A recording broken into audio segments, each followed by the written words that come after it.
오늘 시편 31편 두 번째 말씀을 하나님 앞에서 받겠습니다. 31편 앞절을 좀 보면 특별히 1절에 여호와여 내가 주께 피하오니, 여호와를 피난처로 삼은 자들은 결코 실망하지 않는다는 거예요.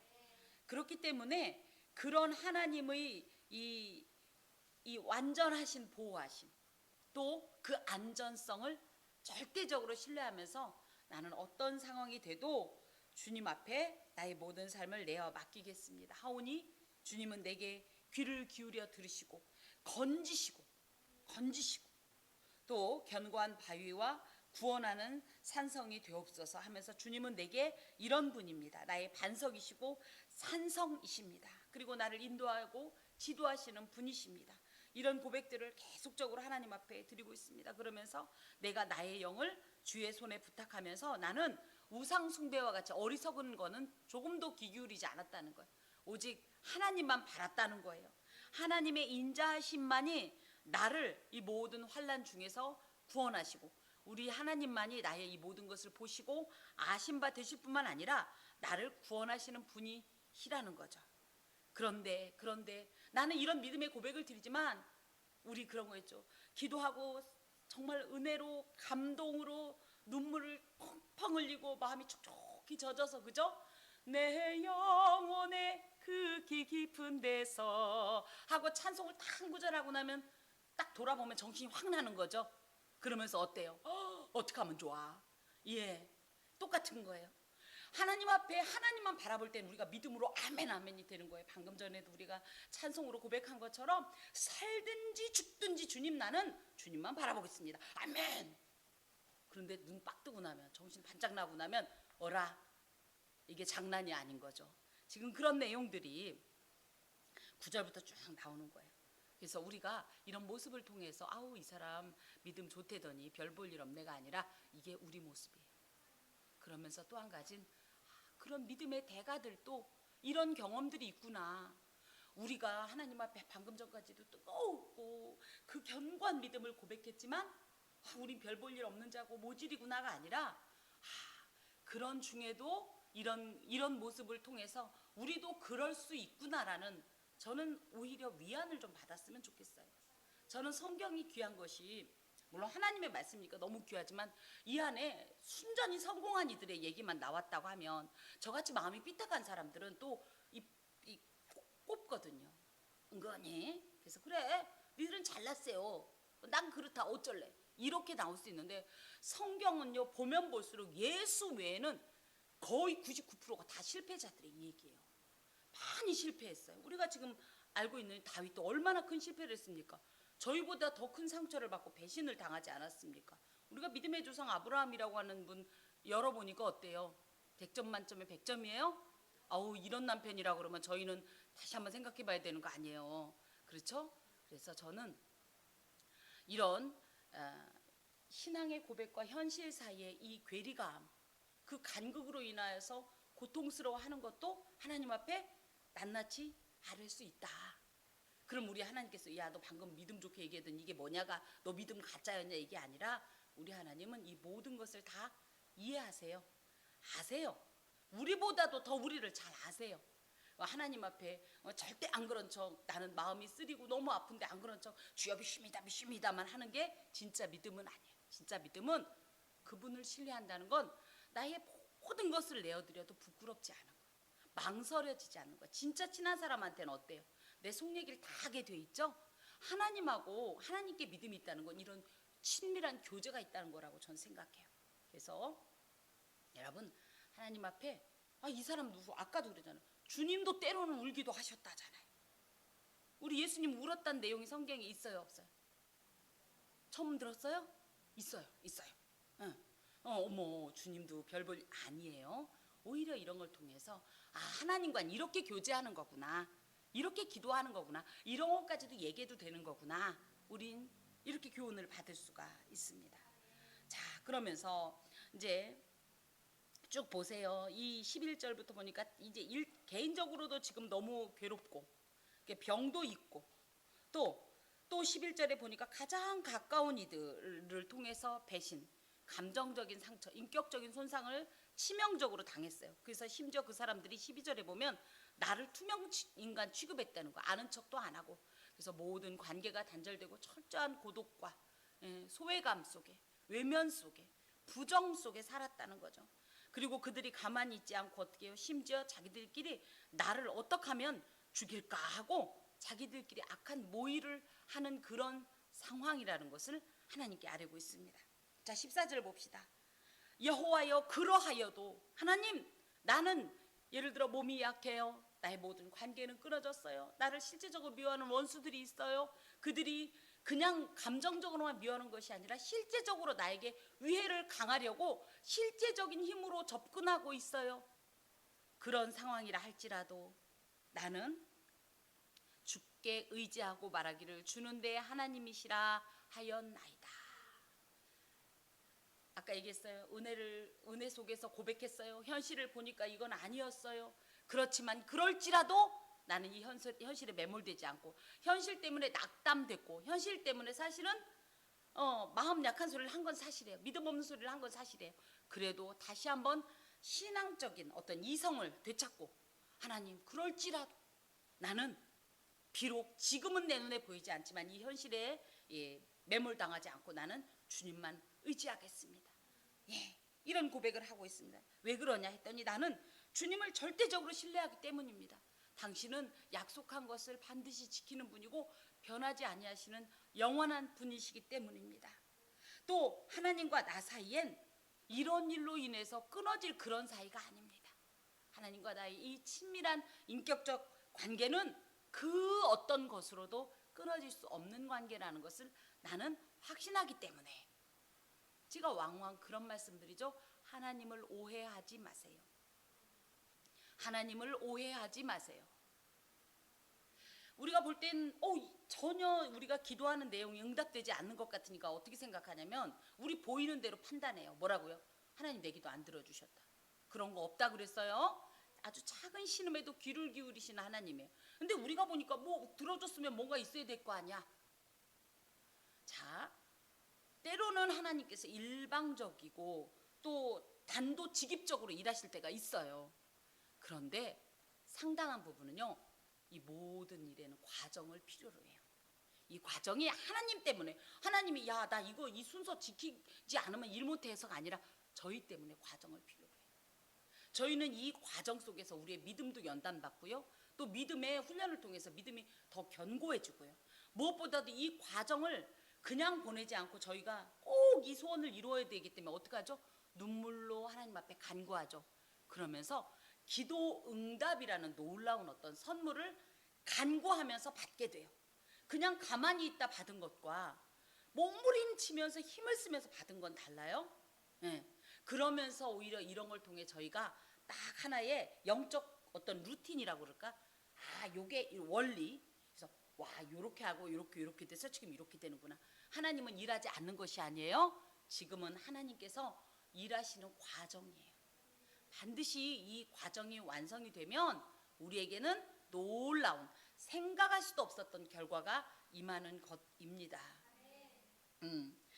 그런데 많은 사람들이 이것을 알지 못하니까 하나님을 오해하죠. 우리 하나님은 나만 싫어해. 우리 하나님은 꼭 나한테만 이러더라. 쟤한테는 저러고. 아니요. 하나님을 절대 오해하지 마세요. 저는 우리 하나님을 생각할 때 특히 많이 생각하는 게 내가 내 자녀를 생각하는 마음입니다. 하나님은 분명히 일하고 계세요. 근데 우리가 안 보이고 안 들리니까 그런 얘기하는 거. 우리 하나님은 관심도 없나 봐. 내가 우는 것 따위는 신경도 안 쓰나 봐. 누구만 이뻐하나 봐. 그거는 거꾸로 얘기하면 하나님의 문제가 아니라 내가 문제예요. 그런 생각하지 마세요. 그러면서 자, 이런 고백, 나는 무슨 일이 있어도 어찌됐든 하나님만 의지하고 주는 내 하나님이라 라는 고백을 하고 있습니다. 하겠습니다 라는 이런 아주 단순한 고백, 하지만 분명한 하나님에 대한 이 확신과 신뢰가 있어야 하나님의 위로와 능력과 역사를 체험하는 거예요. 그래서 우리가 그런 하나님의 은혜와 능력과 위로와 이 견고한 믿음을 얻기를 원한다면 그걸 담을 만한 그릇도 좀 준비하세요. 하나님 쏟아 부어줘도 아이고 손으로 이만큼 받고 아이 줄줄줄 새 나가고 아니죠. 그릇을 좀 준비하세요. 내가 그야 그 믿음의 어떤 이런 그죠? 넓이도 깊이도 높이도 그죠? 이런 넉넉한 그래서 하나님께서 주시는 걸 다 받을 만한 이런 것들을 좀 준비하실 필요가 있습니다. 특별히 이런 고통에 대해서 크리스찬은 바른 어떤 이런 관점을 가져야 합니다. 그것이 무엇이냐면 하나님은 우리를 아프게 하는 걸 좋아하는 분이 아니에요. 우리가 슬퍼하는 걸 즐기는 분이 아니에요. 그분은 우리가 아파하는 것보다 더 아파하시고 우리가 슬퍼하는 것보다 더 슬퍼하시면서 안타까워하십니다. 또 방금도 말씀드린 것처럼 우리 자녀가 울 때 우리 마음 편해요? 설령 잘못해서 혼나서 울어도 그걸 혼내놓고 가슴이 쓰리는 게 부모예요. 하나님은 우리보다 더한 사랑의 소유자이십니다. 예. 그런데도 왜 그러면 그런 고통이나 애통의 상황을 주실까 할 때 사실은 이런 시간을 통해서 우리가 우리의 믿음의 진가를 검증받는 거예요. 내가 진짜 하나님을 믿는 알곡신앙이냐 아니면 겉으로만 믿는 척했던 아무런 무게도 없는 실속은 하나도 없는 쭉적인 신앙이냐 이런 것을 검증받고 있는 거예요. 그래서 이때 하나님 앞에 진실하고 온전한 믿음을 보여주십시오. 그러면 그것이 이 하나의 은혜의 그릇이 되고 하나님 앞에 능력의 그릇이 돼서 하나님 앞에도 놀라운 은사를 우리가 받게 됩니다. 그러면서 나의 앞날이 주의 손에 있사오니 나의 앞날 나의 모든 삶을 말해요. 나의 앞날 그러니까 앞으로의 일뿐 아니라 나의 하나님 앞에서의 모든 인생은 다 하나님의 손에 있다라는 거예요. 하나님의 손은 어떤 손입니까? 하나님의 손은 어떤 손이에요? 전능하신 손이에요. 무엇이든지 하실 수 있는 전능하신 손입니다. 하나님의 손은 어떻습니까? 우리를 사랑과 은혜로 다스리시는 그런 손이세요. 하나님의 손은 어떤 손이십니까? 섭리와 경륜으로 일하시는 손이에요. 그 손이 나의 앞날 중에 늘 동행하시니 아멘.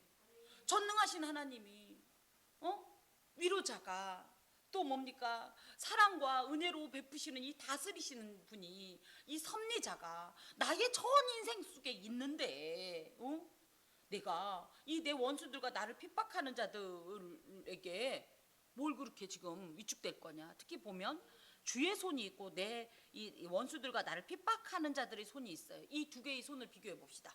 지금 당장은 어떤 손이 더 커 보이는 거예요? 그렇죠. 눈에 보이는 핍박자, 대적자들, 원수들의 손이 훨씬 더 커 보이는 것 같지만 우리 하나님의 손에 비하겠습니까? 그죠? 그 하나님의 손을 의지하라는 거예요. 그 손을. 이해할 수 없고 제 아무리 절망적이고 암담한 상황이라 할지라도 결코 좌절하거나 실망하지 않고 하나님의 구원만을 기대하며 기다릴 수 있는 것은 지금 보이는 현실에서의 그 어떤 손보다 강인하고 능력 있고 넓고 크고 높고 실제적인 하나님의 손이 있기 때문이다. 지금 이런 고백을 합니다. 주여 주의 얼굴을 주의 종에게 비추시고 주의 사랑으로 나를 구원하소서. 주의 얼굴은 하나님의 모든 가장 속성을 의미한다고 그랬어요. 하나님의 인격이기도 하고요. 하나님의 인격이 전 인격으로 나를 비추시고 나를 향하시고 나를 바라보시고 나에게 주목하시고 하나님은 그러셔요.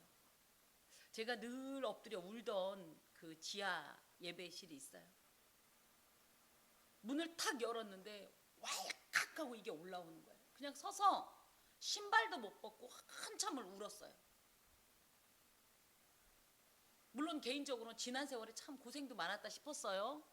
그렇지만 그곳에서 저는 그 찬양을 굉장히 많이 좋아하는데 지나온 모든 세월들 돌아보아도 그 어느 것 하나 주의 손길 안 미친 것 전혀 없네요. 그 모든 순간이 싹 주마등처럼 지나가면서 그때마다 베푸셨던 이 하나님의 은혜와 사랑과 능력과 그 역사, 그 든든함, 누구한테도 말 못하는 은밀한 모든 것까지도 다 알을 수 있는 그 하나님을 향한 어떤 신뢰감, 또 확신, 이런 것들이 내 가슴을 이렇게 치면서 얼마나 은혜롭던지요. 여러분, 이것은 그래서 제가 그냥 목회자니까 뻔히 입에 발린 말을 하는 게 아니라 저는 실제적으로 그렇게 살아온 산 체험이기 때문에 나는 이런 하나님을 진짜 만났고 이런 하나님과 지금까지 살았고 앞으로도 살 거기 때문에 여러분에게 양심에 조금도 찔림이 없이, 이거 거짓말 아니고 진심으로 여러분에게 간절하게 권합니다. 이런 하나님을 믿고 신뢰하세요. 아멘. 특히 주의 얼굴을 주의 종에게 비추시고 주의 사랑하심으로 나를 구원하소서, 이 표현에는 그 당시 고대 중동의 어떤 이런 풍습이 좀 들어 있습니다.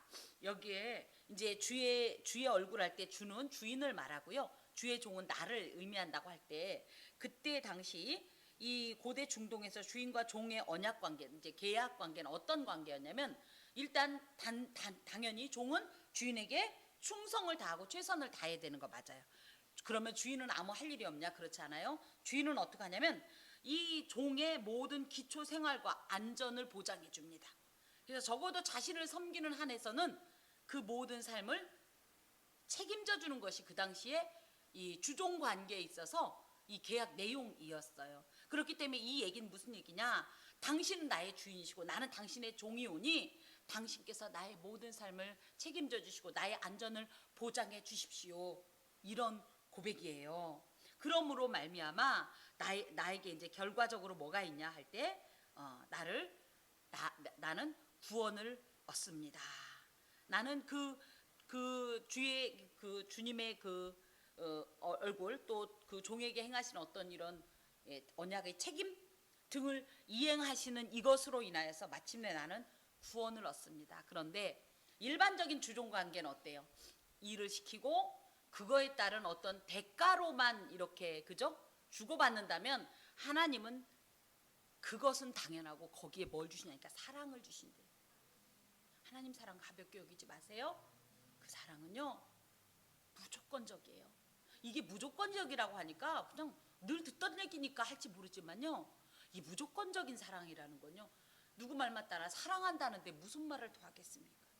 그것도 창조주 하나님께서 사랑하신다는데 그 사랑이 그래서 당연히 받을 것 이상의 놀라운 은혜가 쏟아지는 이유가 뭐다? 하나님의 사랑 때문이다. 이야, 참 귀합니다. 여호와여, 내가 주를 불렀사오니 나를 부끄럽게 하지 마시고 악인들을 부끄럽게 하사 스올에서 잠잠케 하소서. 주를 불렀다, 이거는 무슨 얘기예요? 예, 기도했다. 이제 또 이제 현실적인 얘기를 하면 위급할 때 어떻게 해요? 기도해요. 그죠? 부르죠? 우리가 길을 가다 큰 위험을 당하면 우리도 모르게 어떻게 하죠? 엄마! 이러죠? 또 신앙 좋으신 분은 주여! 뭐 이렇게 하는데 예. 저는 엄마 이 소리가 더 빨리 나오긴 하더라고요. 이게 이제 부른다는 건데, 우리가 신학적으로 이것을 이제 기도했다라고 하죠. 카라라는 말로 기도하다라는 것은, 우리는 보통 기도하다 그럼 어떻게 생각해요? 그냥 두 손, 뭐 우리 어린 시절부터 그죠? 눈 감고 두 손 모으고 무릎 꿇고 뭐 어쩌고 이렇게 하는데, 사실은 이제 이거는 큰 소리로 외치다. 이 카라란 소리가 부르짖는다는 소리로, 누가 고상한 어떤 이제 배우신 어떤 권속께서 오셔서 기도는 조용히 하는 거예요, 이럴 때 여러분께서 기도는 카라 하는 거예요, 이래면 더 제대로 알고 있는 거예요. 기도는 부르짖는 거예요. 그렇다고 해서 무조건 통성 기도를 하라는 건 아니지만, 부르짖는 건 어때요? 살살 부르면 부르짖는 것도 아니죠. 목이 찢어지라 외치는 것처럼 하나님 앞에 가슴을 찢으면서, 마음을 찢으면서, 몸부림을 치면서 이렇게 하나님을 부르는 행위예요. 왜 하나님을 불러요? 간절하고 하나님만이 나를 도우실 수 있기 때문이에요. 내가 부르면 이 즉시로 역사하시는 분이 하나님이시기 때문이에요. 이런 하나님에 대한 전적 신뢰가 있어야 하나님을 부르죠. 아니, 내 불러도 대답도 안 할 건데 뭘 불러? 그럼 기도 나오겠어요? 그렇죠? 그래서 이 여호와의 내가 주를 불렀다라는 표현에는, 나는 당신을 이렇게 신뢰하고 있습니다 하오니 나를 부끄럽게 하지 마소서. 내가 불렀더니 대답 안 하면 얼마나 뻘쭘해요. 그죠? 내가 하나님께 기도했더니 응답 안 받으면 얼마나 참 하겠어요. 그렇지 않다는 것을 확신하면서 결코 우리의 기대와 신뢰를 저버리지 않으심을, 이런 것을 통해서 얘기하는 거예요. 그러니까 하나님 설마 내가 불렀는데 기도 응답 안 하시는 건 아니겠죠? 이런 뜻이 아니라 하나님 절대 그럴 분이 아니시라는 것을 나는 확신합니다. 특히 악인들을 부끄럽게 하사. 그래서 하나님 앞에 기도하면 어떤 결과가 있냐? 나는 부끄럽지 않고 응답받고, 악인들은 어떻게 돼요? 부끄러워져요. 왜요? 하나님께서 공의로 이 모든 일을 집행하실 때 악을 행한 이들을 하나님 앞에서 고개를 들 수가 없는 거예요. 하나님께서 공의로 분별하시고 판단해 주옵소서. 특히 스올에서 잠잠케 하옵소서. 뭐냐면 악인들이 부끄러운 게 그냥 감정적으로 아우 부끄럽네 이게 아니라요. 그 부끄러움의 결과는 뭐예요? 스올, 지옥에 빠지는 거예요. 지옥에 가서 뭐 하는 거예요? 지옥에 가면 뭐 해요? 소리를 지르지만 그 소리는 전혀 들리지 않는 거예요. 하나님과 무관한 거예요. 그죠? 그래서 그들이 스올에 가서 어떻게 보면 이제 최후의 이런 파멸의 순간을 맞게 하소. 이건 굉장히 무서운 대적에 대한 저주의 말입니다. 우리 그러죠. 너 죽을 때 보자. 우리나라 말 그렇게 하죠. 그 말을 들었을 때 그래 이렇게 얘기하기가 쉬워요? 물론 우리 같이 믿음 좋은 사람들은 죽을 때 진짜 죽을 때 보여주고 싶죠. 우리가 얼마나 해피한 얼굴로 주님을 향해서 가는지 보여주고 싶지만 그렇지 않은 사람들은 이 말이 굉장히 무서운 말이에요. 지금 이 말을 여기서 하는 거 쉽게 말하면 사실 하나님께서 세우신 신정 왕국의 통치자인 자신을 대적했다라는 것을 다윗은 개인적인 일로 치부하지 아니하고 이 자신을 세우신 하나님을 향한 대적이라고 보는 거예요. 하나님을 향한 반역 행위라고 보는 거예요. 그렇기 때문에 감히 하나님을 그 이사야 서에도 있고 이제 열왕기 하에도 있는데 이 히스기야에 대해서 산헤립이 말 함부로 하죠. 그죠? 그랬을 때 뭐라 그래요? 하나님이 그거 너한테 한 거 아니다. 나한테 했다. 그리고 하나님이 갚으시오. 이런 거를 모르기 때문에 함부로 우리가 누구냐면 하나님 새끼인데 건드리는 거예요. 우리를 건드리는 걸요. 우리 개인의 일로 보지 마세요. 이게 믿음입니다. 우리 개인을 비난하고 비방하는 건요. 사실은 하나님 자존심 건드리는 거예요. 그렇죠? 우리가 하나님 거잖아요. 근데 하나님 걸 건드려? 우리 새끼 건드리면 그냥 둬요? 무서운 일이에요.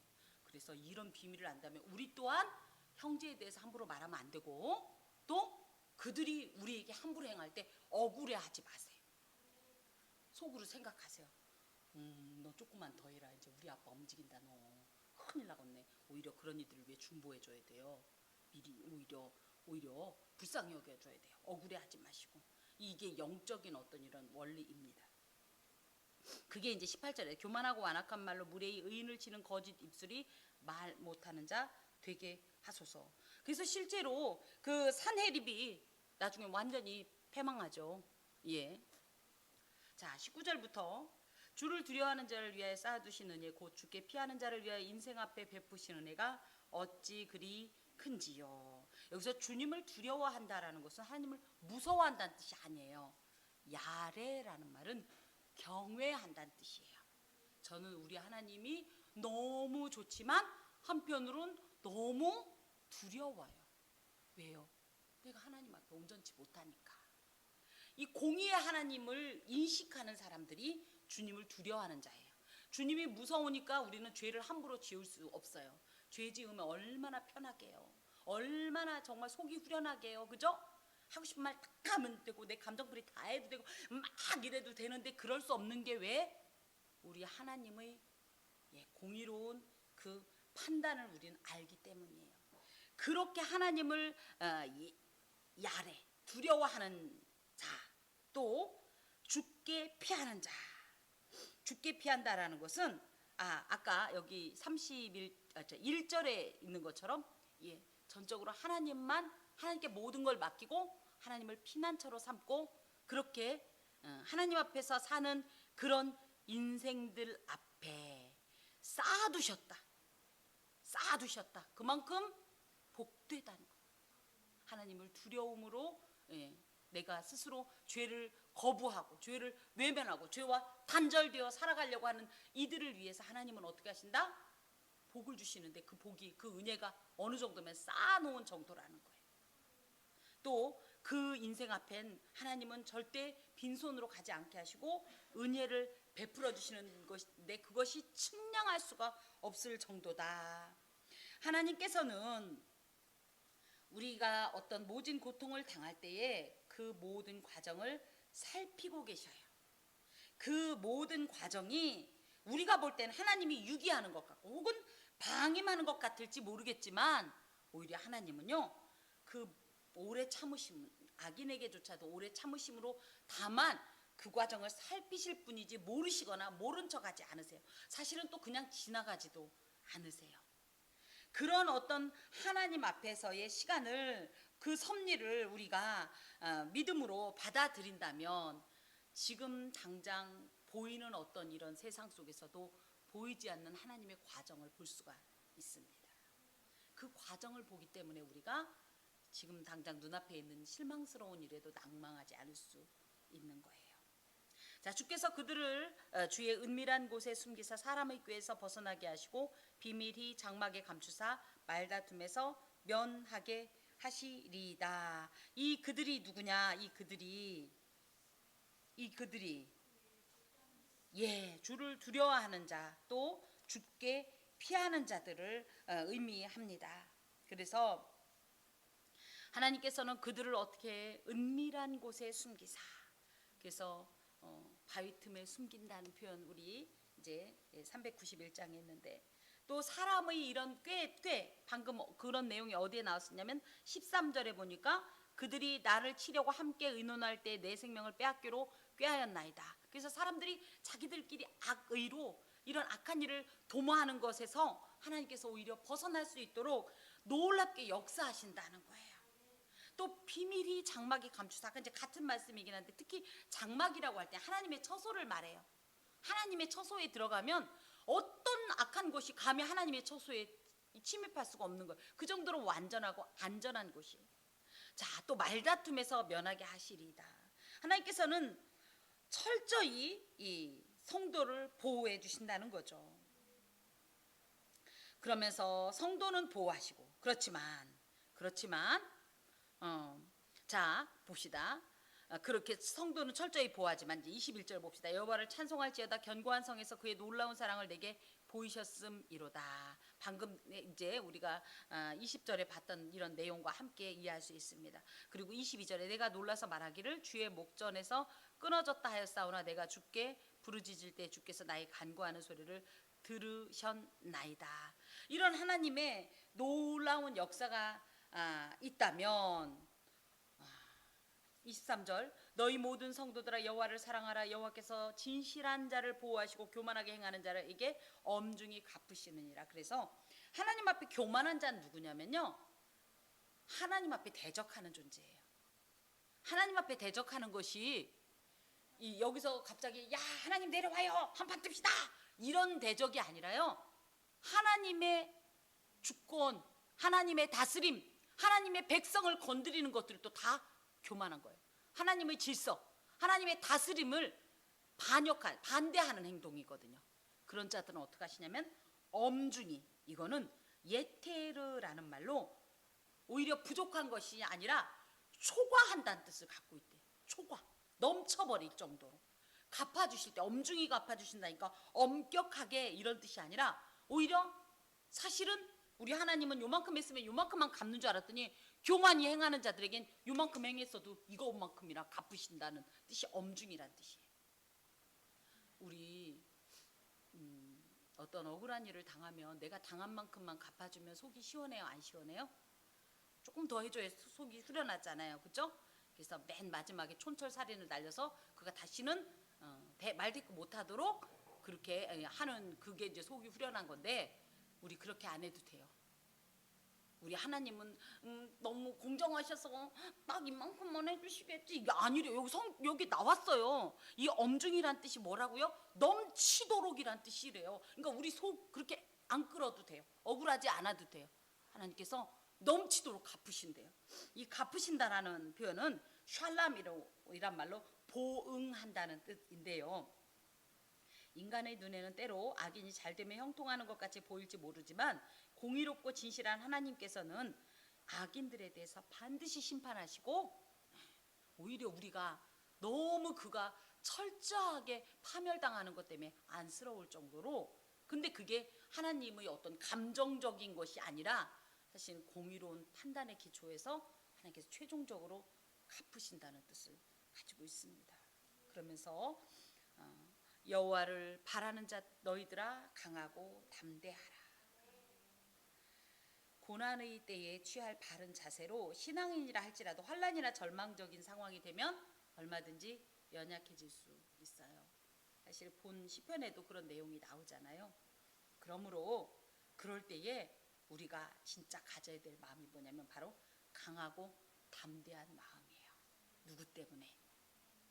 여호와를 바라기 때문에, 우리 하나님을 기대하기 때문에, 그분을 기다리기 때문에, 그분을 신뢰하기 때문에. 그러면 그런 어떤 강하고 담대한 여호와를 향한 신뢰, 그분에 대한 기대는 하나님의 구원의 약속과 전능하신 그 역사를 우리에게 반드시 줄 거라는 어떤 확신을 주고, 이 확신이 있기 때문에 보이는 현실에 좌초되지 않습니다. 낭망하지 않습니다. 좌절하지 않습니다. 어떤 일을 만나더라도 여기에도 23절에 너희 모든 성도들아 여호와를 사랑하라. 사랑한다는 것이 그냥 이 감정이 콩닥콩닥하는 이것이 사랑이 아니라 전인격적인 어떤 의탁, 의뢰, 그죠? 신뢰, 이게 사랑입니다. 사랑한다고 그러면 다 믿어주잖아요. 그죠? 예. 그렇게 해서 우리가 이 현실을 극복해 나가야 된다라고 이 저자가 얘기합니다. 세상에서는 하나님의 백성에게도 시련이 끊이지를 않아요. 방금 전에 제가 저희 이제 집에 있는 자매한테 그 얘기했는데, 믿음의 사람들은 백조처럼 살아야 된다 제가 그랬어요. 우리도 똑같이 어려워요. 그렇죠? 우리 안 어려워요? 밥 한 끼만 먹어도 배 안 고파요? 돈 없어도 안 슬퍼요? 하지만 이건 하나님과의 물 아래에 하나님과의 관계 속에서 밑줄 고주와 울고 고풀고 막 이런 거 다 하세요. 그렇지만 사람들 앞에 가서 이러지 마세요. 그래도 우리가 하나님을 믿는 이게 바른 말인지 모르지만 예수쟁이로서의 가오가 있지. 그냥 날마다 그냥 도와주세요. 그냥 그러지 마세요. 그냥 무슨 얘기인지 아시겠어요? 여기 와서는 우리 다 그렇게 하죠. 그렇지만 탁 아무튼 하나님 알았죠? 나 아무밖에 없다 이러고 딱 나가면서 탁 이러고서 그야말로 이 예수쟁이 가오로 사세요. 그냥 사람들이 그냥 저럴 거면 뭐하러 예수 믿어? 너나 나나 똑같다 이러지 마세요. 예? 저도 힘들고 나도 힘들지만 우린 누가 있어요? 그분이 계시잖아요. 하나님한테 일껏 얘기하고 나서 그냥 또 가고 사람들 누가 하나님이요? 누가 하나님? 거기도 하나님 여기도 하나님. 딱 하나님께 맡기고 백조처럼 사세요. 예, 예수 믿는 사람의 이 신앙의 아주 이 품위로, 가오로 그냥 강하고 담대함으로, 우리도 똑같이 당하지만 말이에요. 어떤 위기를 만나더라도 좌절하거나 원망하거나 포기하지 마세요. 오히려 이때가 하나님을 만날 기회고 하나님을 체험할 기회라는 것입니다. 우리의 모든 이런 고통을 진정으로 이해하고 도우실 분이 계세요. 그분이 하나님이세요. 그분은 지금도 이 모든 것을 보고 계시고 우리의 모든 마음을 알고 계세요. 그리고 능력으로 행하십니다. 그 하나님을 신뢰하면서 환경을 초월하는 신앙으로 광야의 학교 생활을 은혜롭게 성령의 권능 아래 순적하게 마스터할 수 있기를 바랍니다. 기도합시다. 하나님 감사합니다. 세상에서는 뭘 어떻게 될지 모르다가도 하나님 앞에 오면 왠지 신바람이 나고 왠지 설레고 기대감이 살아납니다. 감사합니다. 우리에게 이런 믿음을 주시고 지혜와 신앙의 용기를 주셔서 하나님 더욱더 우리가 하나님을 바라는 자로, 하나님을 사랑하는 자로, 하나님께 피하는 자로서 강하고 담대하게 이 세상의 모든 환난과 고통을 맞게 하시고 그 안에서 좌초하지 아니하고 오히려 하나님의 놀라운 일을 보게 하옵소서.